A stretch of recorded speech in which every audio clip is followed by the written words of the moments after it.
नमस्कार व्यूअर्स, एक बार फिर से स्वागत है आपका आईएएस पॉइंट के इस चैनल पे। और आज हम पढ़ेंगे टाइप्स ऑफ इन्फ्लेशन के बारे में, मुद्रास्फीति के प्रकार। इससे पहले हमने पढ़ा है वाई इन्फ्लेशन ऑकर्स, जो आपकी इन्फ्लेशन है या मुद्रास्फीति है ये होती क्यों है। कि जब डिमांड बढ़ जाती है तो जो प्राइस है वो भी खुद ही बढ़ जाता है, क्योंकि हमारे पास जो रिसोर्सेस हैं वो लिमिटेड है। इसे और एग्जांपल के तौर पे हम समझते हैं, जैसे भी कोरोना का हाल था, ठीक है। तो इसमें क्या हुआ, जो सैनिटाइज़र था आधे से ज़्यादा लोगों को पता ही नहीं था ये चीज़ होती क्या है। आज सबको पता है कि सैनिटाइज़र क्यों होता है। इसकी जो डिमांड थी वो बहुत बढ़ चुकी थी, इसके लिए जिसके प्राइस थे वो भी अब बढ़ गए। मास्क देख सकते हैं आप, जब कोरोना आया तो मास्क 10-20 रुपए के थे वो 200 या 300 रुपये में बिके। हॉस्पिटल में जितने भी बेड थे, ठीक है, मरीज जब ज़्यादा हुए तो क्या हुआ, लोगों ने ऐसे गलत काम करना शुरू किया, इनकी जो प्राइस है वो बढ़ा दी गई। ऑक्सीजन के सिलेंडर हो गए महंगे महंगे दाम में बेचे। तो इस तरह लोगों ने इसे भी बिजनेस बना लिया था, तो ये गलत बात थी। तो हमारी बात टोटल यही है कि जब आपकी डिमांड बढ़ जाती है तो प्राइस जो है वो इंक्रीज़ हो जाती है। तो कैसे किस किस टाइप्स की जो इन्फ्लेशन होती है आपकी, वो हम इसमें पढ़ रहे हैं। बढ़त की परास जो रेंज होती है तथा इसकी गंभीरता के आधार पर जो इन्फ्लेशन है उसको 3 पार्ट्स में डिवाइड किया गया। पहली होती है हमारी लो इन्फ्लेशन। लो इन्फ्लेशन में ऐसा होता है, जो इन्फ्लेशन होती है बहुत धीमी धीमी गति से चलती रहती है, ठीक है। अगर आपके आज जो इन्फ्लेशन रेट है वो 5% है, 5 पॉइंट कुछ परसेंट है, तो फिर 5.1% होगा, 5.2% होगा। तो ये धीरे धीरे बढ़ती रहेगी। और इसका जो इकोनॉमिक्स है, हमारे देश के जो स्पेशलिस्ट हैं, ठीक है, उन्हें ये देख सकते हैं, इसमें कुछ सुधार कर सकते हैं और इसके कुछ उपाय कर सकते हैं ताकि जो इन्फ्लेशन है उसे कंट्रोल किया जा सके। तो ये होती है आपकी अल्प मुद्रास्फीति, जो धीमी गति से बढ़ती रहती है। दूसरी देखते हैं हम सरपट मुद्रास्फीति। ये इसका अपोजिट ही समझ लीजिए आप, गैलोपिंग इन्फ्लेशन। पहले क्या पढ़ा हमने, अल्प इन्फ्लेशन मुद्रास्फीति यानी कि लो इन्फ्लेशन, फिर आएगा आपका गैलोपिंग इन्फ्लेशन। इसमें क्या होता है, इसमें बिल्कुल अपोजिट होता है लो इन्फ्लेशन का। इन्फ्लेशन जो होगी आपकी, अगर आप 5% है तो कल 30% ऐसे बढ़ती है, यानी कि बहुत ही तेज़ी से बढ़ती है महंगाई। ये तभी होता है, काफ़ी रेयर कंडीशंस में होता है। यहाँ पे लिखा हुआ भी यह अत्यंत उच्च मुद्रास्फीति है, बहुत हाई इन्फ्लेशन हो जाती है, बहुत ज़्यादा महंगाई हो जाती है। जैसे बीच में अभी हाल ही में घटना घटी थी नमक के बारे में। आपने देखा होगा कि नमक का जो पैकेट 20 रुपये मिलता था, उसकी डिमांड इतनी बड़ी, जो पैकेट 300 रुपये का हो गया एक पैकेट। तो इसे ही कहते हैं सरपट मुद्रास्फीति। ये कई कारणों से होता है, जैसे आपका कभी युद्ध वगैरह हो जाए या फिर कोई अफवाह फैल जाए। जैसा भी ये नमक के बारे में जो केस बताया है, इसमें अफवाह ही फैली थी कि जो नमक के जो दाम है वो काफ़ी तेज़ी से बढ़े। ये वो मुद्रास्फीति होती है जो दोहरी अथवा तिहरी संख्याओं में चलती है, जैसे 20% का 100% हो जाएगा, अथवा 200% प्रति वर्ष। वर्ष 1970 तथा 80 के दशकों में अर्जेंटीना, चिली तथा ब्राज़ील जैसे लैटिन अमेरिकी देशों में 50 से 700% तक मुद्रास्फीति की दर हुआ करती थी। आप सोच सकते हैं इन्फ्लेशन रेट कहाँ पहुँच चुका है, 50 से 700%। इंडिया का जो इन्फ्लेशन रेट है वो 4 से 5% है अभी।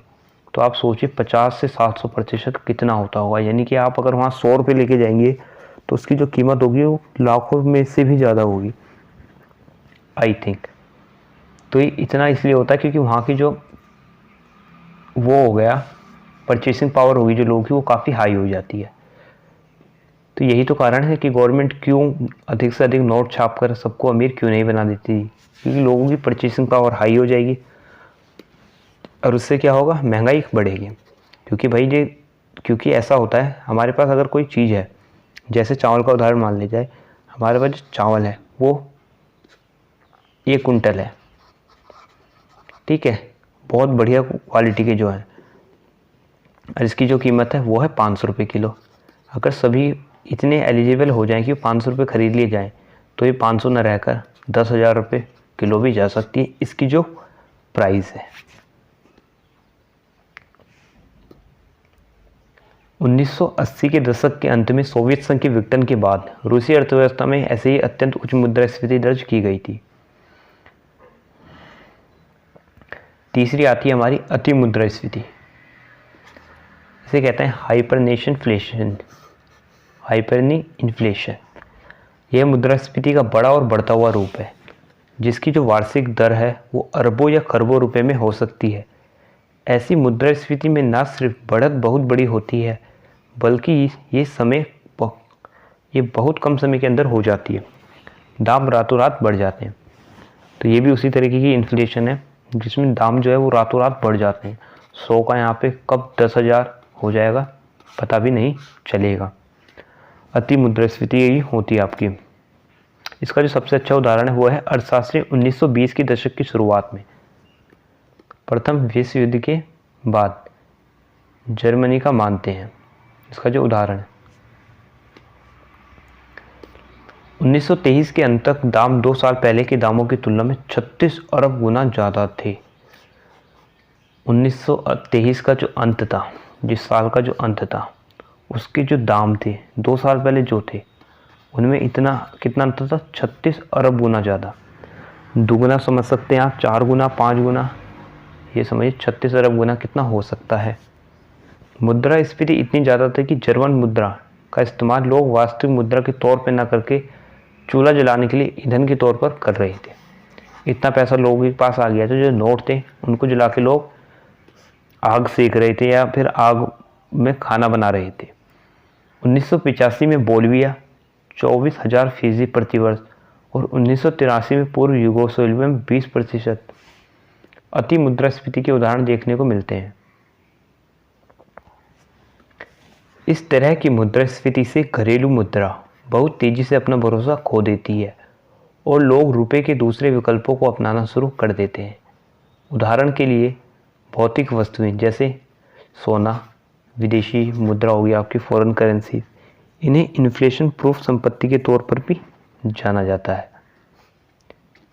इन्फ्लेशन प्रूफ होती हैं ये चीज़ें और लोग लेन देन के विनिमय को भी अपना लेते हैं।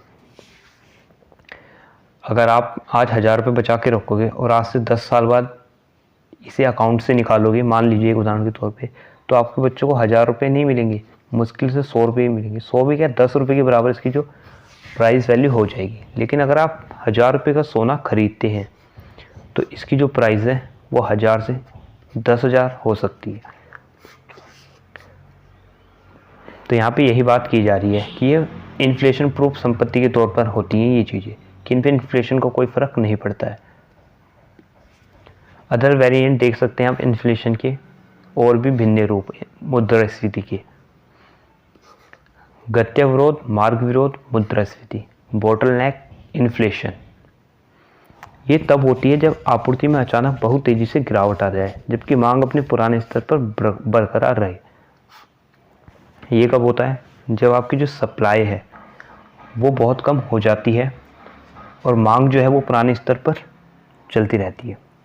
इसे हम एक एग्जाम्पल के तौर पे लेते हैं। मार्केट में जो डिमांड है, ठीक है, वो तो पुराने स्तर पे रहेगी, लेकिन जो सप्लाई वो कम हो जाएगी। एक शॉप पे क्या है, 100 नमक के पैकेट है, ठीक है, ये 100 नमक के पैकेट हैं, तो जो डिमांड है वो ऊपर से अगर नहीं आ रही है, इस पर नमक के पैकेट अब आ ही नहीं रहे हैं, तो ये क्या है, दाम बढ़ा सकते हैं। या फिर ऐसे समझिए, बाहर से जो विदेश से हम कोई चीज़ इंपोर्ट करते हैं, ठीक है, अगर वो नहीं आ पा रही है तो उसकी जो प्राइस है वो इंक्रीज़ होने लगेंगे।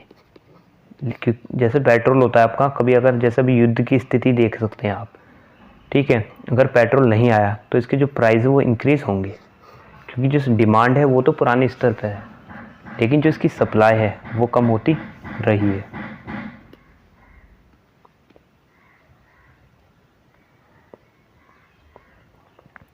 दूसरी देखते हैं,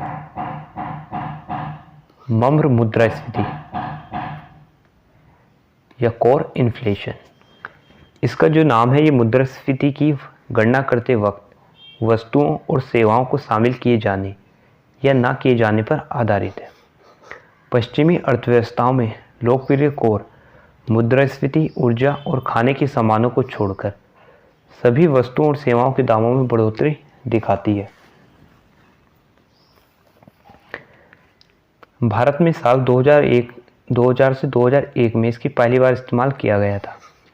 जब सरकार ने ये नियंत्रण में है, सरकार ने कहा कि ये नियंत्रण में है, यानी औद्योगिक वस्तुओं के दाम नियंत्रण में थे। सरकारी विशेषज्ञों ने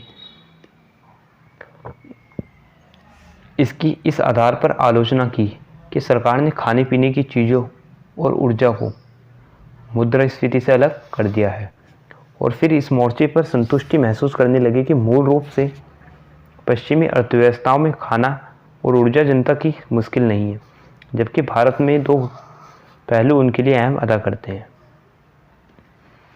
अदर इम्पोर्टेंट टर्म पढ़ते हैं हम यहाँ पे, और क्या क्या टर्म हैं जो इम्पोर्टेंट्स हो सकती हैं। पहले होती है इन्फ्लेशनरी गैप। क्या होता है ये, इसे हम समझते हैं। मुद्रास्फीतिकारी अंतर। राष्ट्रीय आय के ऊपर कुल सरकारी खर्च के अतिरेक को मुद्रास्फीति अंतर कहा जाता है।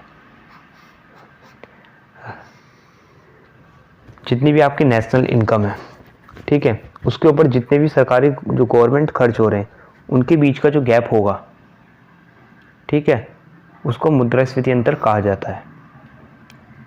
नेशनल इनकम, ठीक है, इज इक्वल टू जितने भी आपके गवर्नमेंट या सरकारी खर्चे, इनके बीच का गैप डिफरेंट, ये हो जाएगा हमारा इन्फ्लेशनरी गैप। इसका मतलब है, आशय है या मतलब है कि जो उत्पादन है उसके स्तर को बढ़ाना, जो कि अंततः इस प्रक्रिया में मुद्रा की अतिरिक्त उत्पत्ति के कारणों को मूल्यों को बढ़ा देता है। मुद्रा अविस्फीति गैप, डेफिनेशनरी गैप पढ़ते हैं। राष्ट्रीय आय के ऊपर कुल सरकारी खर्चों में कमी। अभी हमने क्या बात करी, national income is equal to जितने भी गवर्नमेंट आपके खर्चे हैं इनके बीच का गैप है। अब अंतर की बात कर रहे थे, अब हम इसके बीच का क्या देख सकते हैं, कमी। कितनी कमी हो रही है, ठीक है। कमी किससे कंपैरेटिव करेंगे, आपका जो भी पिछला साल था। फिजिकल सरप्लस से अर्थव्यवस्था में मुद्रा अविस्फीतिकारी अंतर आता है। यह एक ऐसी स्थिति है जिसमें मांग से अधिक उत्पादन होता है और अर्थव्यवस्था मांग के स्तर में एक सामान्य गिरावट की ओर उन्मुख होती है। इसे बाह्यगमन अंतर या आउटपुट गैप के रूप में जाना जाता है। तीसरा आता है यहाँ पे इन्फ्लेशन टैक्स, मुद्रास्फीति कर। मुद्रास्फीति से मुद्रा का अवमूल्यन होता है। यहाँ पे इसका कहने का मतलब यह है कि जो आपका इन्फ्लेशन है उससे जो आपकी करेंसी है उसकी जो वैल्यू है वो डाउन होती है, ठीक है, बिल्कुल डाउन होती है। इसे कैसे समझेंगे आप, 1950 में आप अगर आप 100 रुपये बचाते, ठीक है, और उसकी जो आज वैल्यू होती वो होती सिर्फ 1 रुपये, लेकिन आप अगर कोई चीज़ खरीदते उस वक्त, देखिए महंगाई क्या कर रही है, पैसों की जो वैल्यू है वो डाउन कर रही है।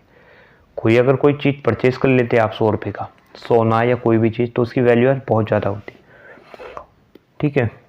तो आपका जो मुद्रास्फीति से मुद्रा का जो क्या होता है, वैल्यू जो है वो डाउन होती है, और इस प्रक्रिया में मुद्रा का उपयोग करने वालों की कठिनाई बढ़ती है, क्योंकि सरकार का यह अधिकार होता है कि वह मुद्रा को छापे तथा इसका अर्थव्यवस्था में वितरण करे, जैसा कि घाटे के बजट में होता है। यह जो क्रिया है ये सरकार के लिए आय का साधन बनाती है। इस स्थिति में लोगों की आय की कीमत पर सरकारी खर्च बढ़ता है। इसमें ऐसा प्रतीत होता है मानो मुद्रास्फीति कर के रूप में कार्य कर रही है। इसलिए मुद्रास्फीति कर को सोनोरेज, ठीक है, ये आप याद रखेंगे क्या कहते हैं, सोनोरेज। इसका अर्थ है कि मुद्रास्फीति हमेशा ऐसे स्तर पर रहती है जिसमें कि सरकारी घाटे के बजट का रास्ता चुन सकती है। घाटे का बजट अथवा वित्तीयन का स्तर सीधे सीधे मुद्रास्फीति दर में परिलक्षित होता है। आगे हम पढ़ते हैं इन्फ्लेशन स्पिरल, मुद्रास्फीति कुंडली। एक ऐसी मुद्रास्फीतिकारी स्थिति जो कि वेतन एवं मूल्य के बीच अंतक्रियक परिणाम का परिणाम होती है और जिसमें वेतन के मूल्य को ऊपर बढ़ाता है और तथा मूल्य भी वेतन के ऊपर खींचता है, को मुद्रास्फीति कुंडली कहा जाता है। इसे वेतन मूल्य कुंडली कहा जाता है। वेतन मूल्य कुंडली की अंतक्रिया की ऐसी परिस्थिति 1935 में पहली बार अमेरिका में अर्थव्यवस्था में मुद्रास्फीति का कारण बनती है। इन्फ्लेशन अकाउंटिंग देखते हैं। मुद्रास्फीति लेखा कॉरपोरेट मुनाफा लेखा के क्षेत्र में यह पद लोकप्रिय है। बोलता है जो भी कंपनियों के लाभ मुद्रास्फीति के कारण बढ़ा चढ़ाकर अंतरंजित हो जाते हैं। जब एक प्रतिष्ठान मुद्रास्फीति के चालू स्तर के प्रभावों के समायोजन के पश्चात लाभ की गणना करता है तब इसे मुद्रास्फीति लेखा कहते हैं। ऐसे लाभ प्रतिष्ठान के वास्तविक लाभ होते हैं जिनकी तुलना मुद्रास्फीति ऐतिहासिक दर से की जाती है। इन्फ्लेशन प्रीमियम, मुद्रास्फीति अधिमूल्य। मुद्रास्फीति द्वारा जो बोनस लेनदार तक पहुंचता है उसे मुद्रास्फीति अधिमूल्य कहते हैं। इन्फ्लेशन द्वारा जो भी बोनस लेनदार, ठीक है, जो भी सामान परचेज करने वाला है, अगर उसके द्वारा कोई भी इसे प्रॉफिट हो रहा है दुकानदार को, तो ये आपका सब प्रीमियम कहलाएगा, इन्फ्लेशन प्रीमियम।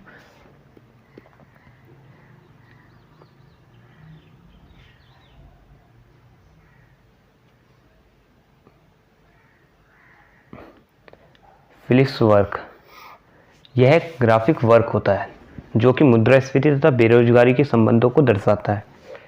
फिलिप्स वक्र के बारे में, कर्व के आपने वक्र नहीं है, माफ कीजिए, कर्व है ये, मैंने वक्र बोल दिया, ये कर्व है। फिलिप्स वक्र हिंदी में, फिलिप्स कर्व इंग्लिश में। ये ग्राफ होता है, ये क्या दर्शाता है, आपका जो भी इन्फ्लेशन होगी और जो भी अनएम्प्लॉयमेंट होगी उनके संबंधों को ये दर्शाता है। इस वक्र के अनुसार मुद्रास्फीति तथा बेरोजगारी के बीच ट्रेड ऑफ की स्थिति होती है। वक्र यह दर्शाता है कि अगर मुद्रास्फीति कम रहती है तो बेरोजगारी बढ़ती है। आपकी जो इन्फ्लेशन है वो कम रहेगी अगर, तो बेरोजगारी बढ़ती है, जबकि मुद्रास्फीति बढ़ती है तो बेरोजगारी कम रहती है। 1260 के दौरान यह आधुनिक अर्थशास्त्र के प्रमुख सिद्धांतों में शामिल था। इस अवधारणा को उन अर्थशास्त्रियों के नाम से जाना जाता है जिन्होंने इसे विकसित किया था। तो जो आपका फिलिप्स वक्र है ये क्या करता है, बेरोजगारी और महंगाई के संबंधों को दर्शाता है। किसने किया था ये किया था एल्बम विलियम। 1914 और 19 से 1705 तक जो इनका जीवन था वो इस डेट तक था। बिल फिलिप्स प्रचलित नाम था इनका, तो इन्हीं के नाम से कहा गया ने फिलिप्स वक्र। न्यूजीलैंड का एक इलेक्ट्रिकल इंजीनियर था और साथ ही सिद्धांत के प्रतिपादन के समय लंदन स्कूल ऑफ इकोनॉमिक्स में अर्थशास्त्री भी थे ये। The relation between unemployment and the rate of change of money red in the United kingdom 1861-1957 इकोनॉमिका में 1980 में प्रकाशित। अपने विचारों के समर्थन में उसने अपने आनुभाविक साक्ष्य प्रस्तुत किए थे।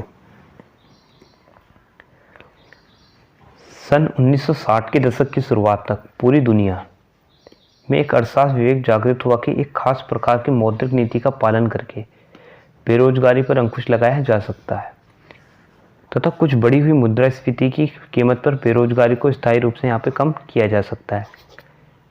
जो भी डेवलपमेंट कंट्री थी उन्होंने इस दिशा में काम करना शुरू कर दिया और मुद्रास्फीति और बेरोजगारी के अंतर संबंधों पर आधारित मौद्रिक नीतियों का निर्माण आरंभ किया।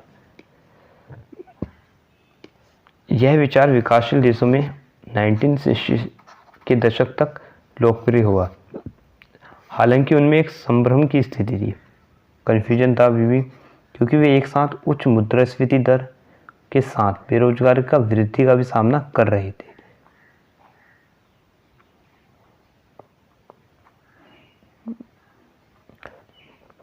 तो ये बाकी थोड़ा थ्योरी का दिया गया है इसमें, ठीक है।